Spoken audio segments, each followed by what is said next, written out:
RCF Notre-Dame. Bonjour à tous, place à votre édition locale en Champagne en ce mardi 28 avril. À Châlons-Champagne, l'association Champagne-Ardenne Nature Environnement propose ce mercredi après-midi au Parc Bellevue des animations gratuites et une chasse au trésor pour découvrir la biodiversité en ville, découverte dans un instant. La première borne du dispositif Indivisible vient d'être inaugurée à la maison du département de Reims, une initiative inédite qui marque une nouvelle étape dans l'accompagnement des personnes en situation de handicap. Pour la première fois, la ville de Châlons rejoint le printemps du dessin et célèbre un art accessible à tous entre création, transmission et hommage à Cabu. Mais tout d'abord, un point sur la météo près de chez vous pour aujourd'hui. En Champagne, selon Météo France, un temps calme, ensoleillé, même si on peut s'attendre à quelques passages nuageux ce matin, notamment du côté de l'Argonne champenoise et de la Cité des Sacres ce matin. Mais pour cet après-midi, le temps sera très agréable et de saison. Elles sont même 5 degrés au-dessus de la normale en termes de température, mais pour ce matin, 8 à 9 degrés au lever du jour et jusqu'à 23 degrés prévus pour les maximales. L'information locale sur RCF, Christopher Fausten. Mais avant de développer ces titres, parlons économie. La France en croissance, le Grand Est à contre-courant. Selon l'INSEE, le PIB français progresse de 0,9% en 2025, porté par une croissance également positive chez nos voisins, de plus 0,2% en Allemagne à plus 1,3% en Suisse. Dans le Grand Est, la situation est plus contrastée. Le nombre d'heures rémunérées recule de 0,7%. L'emploi salarié baisse dans le privé. Le chômage grimpe à 7,5%.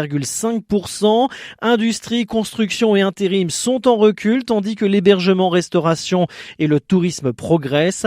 Les créations d'entreprises restent élevées, les défaillances stables. Agriculture et viticulture connaissent des évolutions contrastées et dans le transport, les ventes de véhicules neufs chutent de 10%.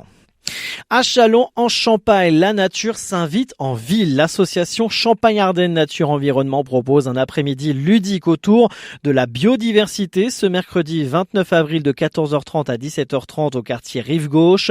Au programme des jeux d'initiation et une grande chasse au trésor pour partir à la découverte des plantes, insectes et petits animaux qui peuplent nos espaces urbains.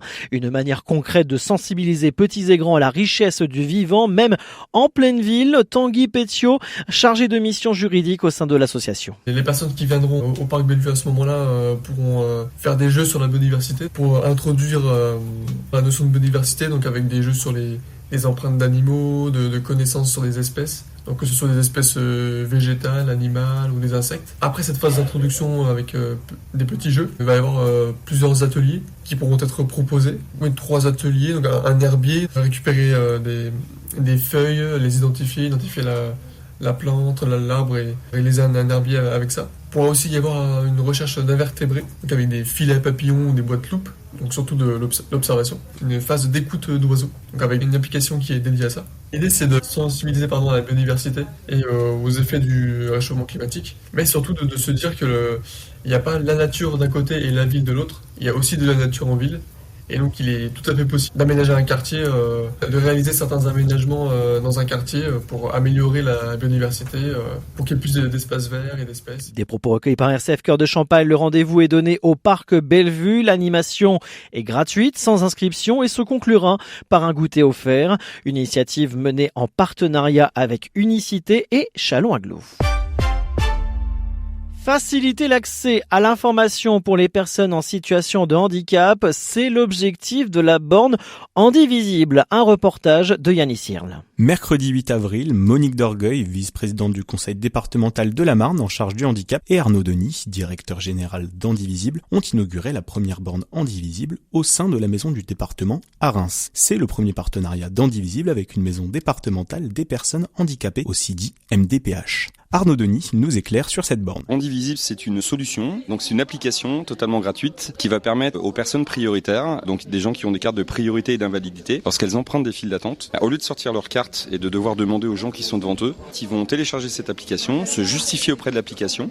Une fois qu'ils sont dans cette file d'attente, l'application va pouvoir permettre de faire sonner une borne qui se trouve au niveau de la caisse ou de l'accueil. Cette borne se met en route, elle émet un signal sonore et lumineux, et là c'est l'opérateur de caisse ou l'opérateur d'accueil qui voit qu'il y a une demande de passage prioritaire, vous regarde dans la file d'attente et va vous inviter à passer, ce qui fait que vous n'avez pas besoin de vous justifier auprès des personnes qui sont devant et auprès de la personne qui gère cette file d'attente. Utilisateurs, nombre de bornes, nombre de villes, Arnaud Denis nous donne quelques précisions. Il y a à peu près 60 000 utilisateurs en France. Aujourd'hui, on équipe entre 400 et 600 points différents en fonction du nombre de bornes, mais on est vraiment présent principalement dans des grandes enseignes, les magasins Leclerc, les coopératives U, Carrefour, Auchan, Leroy Merlin, Intermarché. Zoom sur les handicaps concernés par cette borne avec Monique Dorgueil. Très souvent, elle va être plus utile pour les handicaps invisibles, puisque c'est carte de priorité que nous attribuons aux personnes qui le demandent. Ça peut être quelqu'un de diabétique, ça peut être quelqu'un de dépressif, donc si vous voulez, ça ne se voit pas.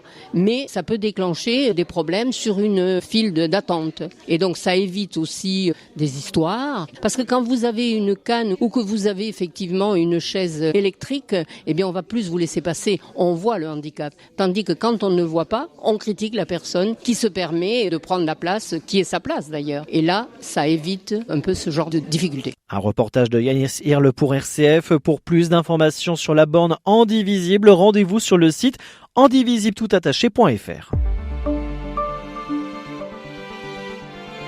Pour la première fois, la ville participe au Printemps du dessin, un événement national soutenu par le ministère de la Culture avec une ambition claire, rendre le dessin accessible à tous et révéler toute la richesse de cet art, souvent discret mais toujours essentiel. Depuis le 21 mars et jusqu'au 21 juin, le réseau des médiathèques et la Duduchothèque déploient une programmation riche, gratuite et ouverte à tous les publics. Au cœur de cette première édition, une volonté de partage, d'expérimentation et de transmission. Transmission notamment de l'héritage de Cabu, figure emblématique du dessin de presse, intimement lié à la Duduchothèque.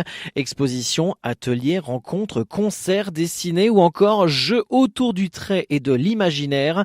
Ici, le dessin se décline sous toutes ses formes pour petits et grands, curieux comme passionnés.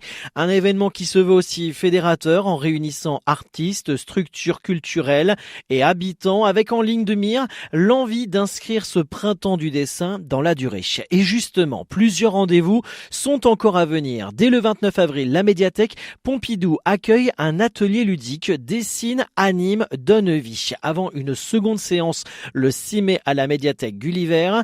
Le 23 mai, place au jeu avec Dessiner, c'est gagner, un moment convivial autour de défis en équipe. Le 6 juin, rencontre avec l'univers sensible de la dessinatrice Lolita pour un atelier mêlant illustration et inspiration du quotidien. Le 13 juin, place à la création sur céramique avec un atelier familial pour expérimenter le dessin autrement.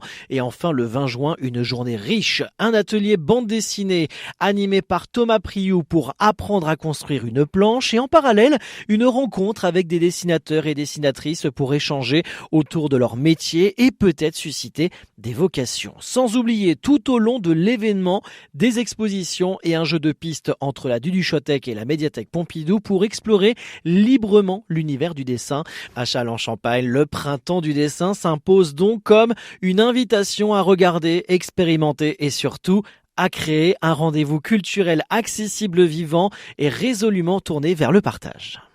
Avant de clôturer ce journal, Châlons Agglo modernise le réseau CITAC avec la mise en service de 11 véhicules 100% électriques, dont des utilitaires et des véhicules adaptés au transport de personnes à mobilité réduite pour un service plus réactif, plus accessible et sans émissions. Fin de ce journal local en Champagne. Merci de nous avoir suivis. Très bonne matinée à tous.